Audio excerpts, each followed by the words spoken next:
Hey, it's Scott McFarland. Good morning from New York. It's an open-ended question as this day begins whether the criminal case, the landmark criminal case against former FBI Director James Comey, survives the week after what a judge said and what a judge ordered on Monday. And just to reset, James Comey has pleaded not guilty, charges of making a false statement to Congress back in 2020, and he has a hearing tomorrow in court.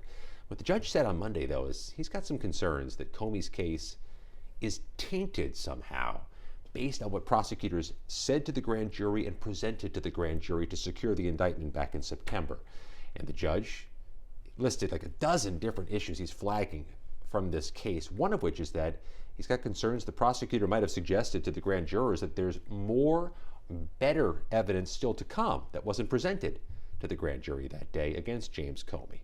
And the judge, acknowledging what he was about to do was extraordinary, ordered the Department of Justice to hand over its grand jury materials, including an audio recording, to Comey's defense. That is a rarity, and the judge said it's a rarity. Grand jury materials are to be secret, but he ordered them to be handed over with concerns that Comey's rights would be violated otherwise and that it would be fair to give the defense a look at it. Now, the Department of Justice had immediately on Monday challenged that, saying it's possible the judge is misconstruing what was said to the grand jury.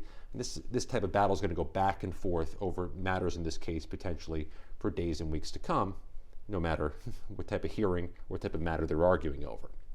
But there's a bigger picture here, according to Department of Justice sources, those who still work at the agency and those who once worked at the agency, that there is, at this moment, this concern that if prosecutors are publicly accused by judges of tainting cases or engaging in a form of misconduct in cases, it could damage the reputation and the trust prosecutors have with judges, with future grand jurors, with future juries.